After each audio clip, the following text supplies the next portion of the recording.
In this video, I'll be showing you how to become a fully compliant deal sourcer and do it in the correct way.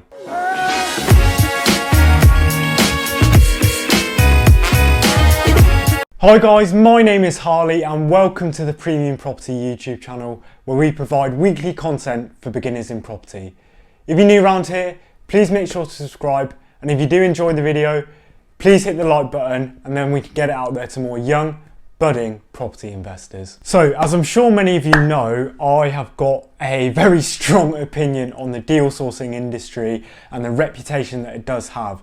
And one of the many reasons for this is because of the lack of education around the compliance and exactly what you need to do to become compliant. And this obviously results in a lot of deal sourcers who aren't actually compliant and are carrying out their business and their sort of activities without being compliant, and at the end of the day it's against the law, so you need to be compliant to be a deal sourcer. So yeah, I know there is a lot of sort of legislation, can be a lengthy thing in property, and there is a lot of sort of grey areas about the compliance and what you need to do, when you need to do it, how much it all costs. We've heard so many different things of what you need to do and how much it all costs. So yeah, in this video, essentially what I'm going to be doing is breaking down for you exactly what you need to be compliant, exactly how me and Guy became compliant, and the steps that we did it in, and exactly how you should do it, and the correct steps, exactly how much it cost us, and essentially what mistakes we made throughout the compliance process. So yeah, essentially, let's just jump straight into it. So guys, step number one to being compliant, obviously you have to register with all of the boards. So what I'm going to do is take you through all of the necessary boards and the committees that you have to register for, and essentially how much they cost, how long it takes, how we did it, any software we recommend, any platforms we recommend. So yeah, step number one is setting up a company. Now obviously this is pretty self-explanatory, but yeah, you can either, as a deal sourcer, you can either be a limited company or a sole trader. And to be fair, whether you want to do both, it really depends on what your goals are. But I would advise speaking to an accountant is the best way to go. Me and Guy set up a company because obviously there's two of us, so that was obviously the best way to go. So yeah, we set up a company and it cost us £12. It's really not a lot of money, and it took about not even a day, a few hours just to fill in all of the information. And yeah, the one thing that I would add is if you're a deal sourcer, your specific code that you need to put in on the HMRC website for the activities that you carry out is real estate agencies, because as a deal sourcer you are essentially an estate agent, you carry out similar activities to them. So yeah, that's a mistake me and Guy made at first. We didn't put that down, we put down another code. So yeah, you need to put down real estate agencies. You can get an accountant to set your company up for you. They do charge. So yeah, it's up to you. Obviously you can speak to an accountant, and yeah, we just did it ourselves. It was £12 and it was pretty easy. So number two is you need to set up a business bank account. Now, this is really important because it's going to allow you to do all of the other steps that come after, and it will allow you to track your expenses. So setting up a business bank account is really important because obviously if you're going to be operating as a business, you want your expenses to be going through the business, and then you can obviously claim them back with tax. Again, speak to an accountant for that, but yeah, it's obviously going to be really helpful for you for tracking your expenses and what's going out of your business if you've got that business bank account. So yeah, that's essentially, we recommend NatWest for that because that's who we went with, and it's free for 18 months and you get a free accounting software for that called Free Agent. So yeah, Guy does all the accounts for our business. He uses Free Agent, and yeah, it's a really easy to use, really simple platform, and it's free. So you can't really complain with that. So yeah, we recommend NatWest. One thing I would say is a lot of banks you have to be 18 to set up a business bank account with. That's a problem we faced. So yeah, I believe Tide, you can do it under 18, but yeah, we eventually just waited until we were 18 to set up the business bank account. But I'll touch more, if you're under 18, then I'll touch more on what you can sort of do to not get around the compliance, because unless you set up a bank that does let you when you're 18, you won't be able to do all of the compliance, because some of the stuff you need to be 18 for anyway. So yeah, it's hard to get compliant if you're under 18, but I'll touch on that a bit later anyway. So that's step number 2. So the third thing is to register with the ICO, which is the Information Commissioner's Office. Now this is data protection, so every company has to do this unless they're exempt for quite rare reasons. But yeah, I would do this pretty much as soon as you set up a company, because me and Guy weren't aware of it, and we got a letter basically warning us that we had to do it, and if you don't do it you do get quite big fines. So yeah, that's really important to get done straight away. Register with the ICO, and it essentially means that you're saying the data you hold from your customers is protected, you're not exploiting it in any way, and you're not utilising it or sharing it with the public, so you're keeping that protected and within your specific business's system. So yeah, that costs £40 a year, and yeah, it's relatively low cost, and obviously it saves massive fines and it keeps you on the right side of the law. So the ICO, it's a bit of a boring one, but yeah, it's needed, and you've probably got to do it pretty quickly after you set up a company. So that's that one. So the fourth step then is you need to take an anti-money laundering course. Now a lot of people speak about, oh, you need to register with HMRC with the anti-money laundering. But what they don't say is you need to do an anti-money laundering course before you register with anti-money laundering, because they ask for proof of a certificate that you've done a course on anti-money laundering. So yeah, you need to do an anti-money laundering course. Now again, we would recommend high-speed training for this.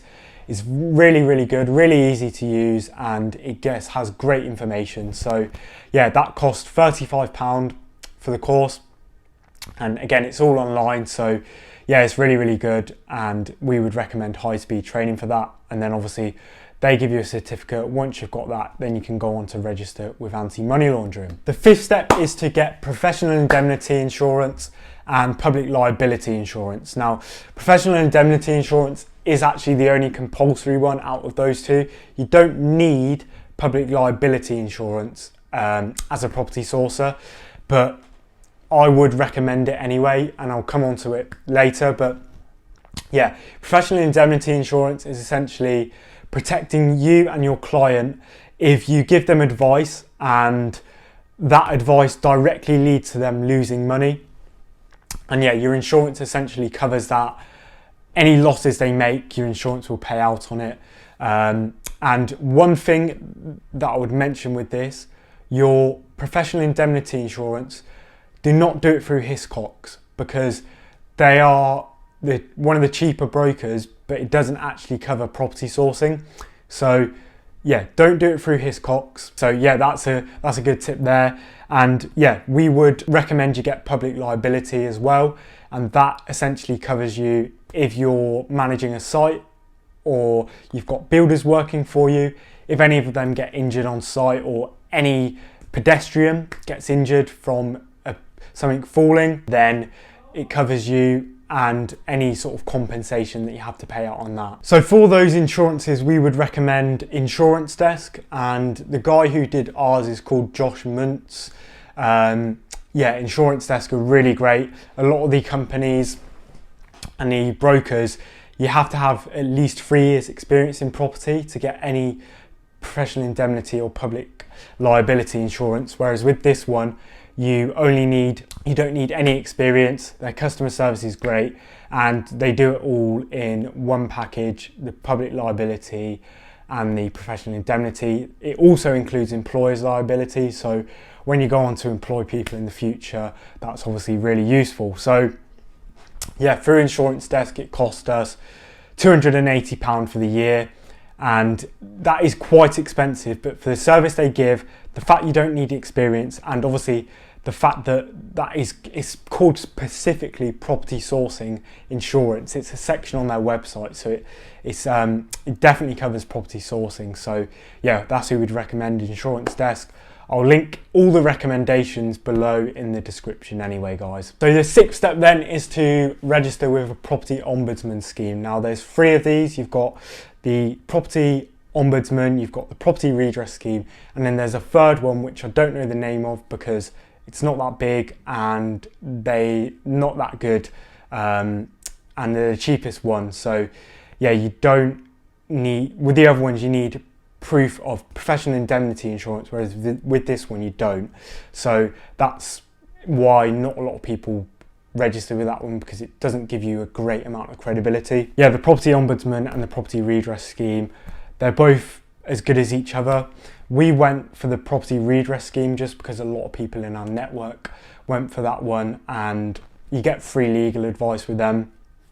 So yeah, that's what we went with in the end. The property redress scheme is £240 a year. So yeah, that's essentially what that is. And essentially all they do is, if you have a complaint from a client and you can't resolve it between yourselves, you usually get around 2 sort of chances to resolve it between the both of you. And if you can't do that, then they can go to the property redress scheme or the property ombudsman and go through them and essentially resolve the complaint that way. So yeah, that's number 6, a property ombudsman scheme. So number 7 is you have to register with anti-money laundering through HMRC. Now this is the most expensive, the most time consuming and the most important one, yet you have to do it last because you have to have proof of a property ombudsman scheme, you have to have proof of an anti-money laundering certificate, and in order to register with a property ombudsman scheme you need professional indemnity insurance. So you have to do all of those first before you can register for anti-money laundering. So it is annoying considering it takes the longest and it is the most expensive, so you'd want to get it out of the way first, but that's just the way it goes. So yeah, the anti-money laundering, you essentially means that you're preventing people using the purchase of property to launder money, and it just means that you have to vet your clients, which we'll touch on a bit later. So yeah, that's essentially what anti-money laundering is. You do it through HMRC and it costs us £380 per year. So yeah, that's essentially what you have to do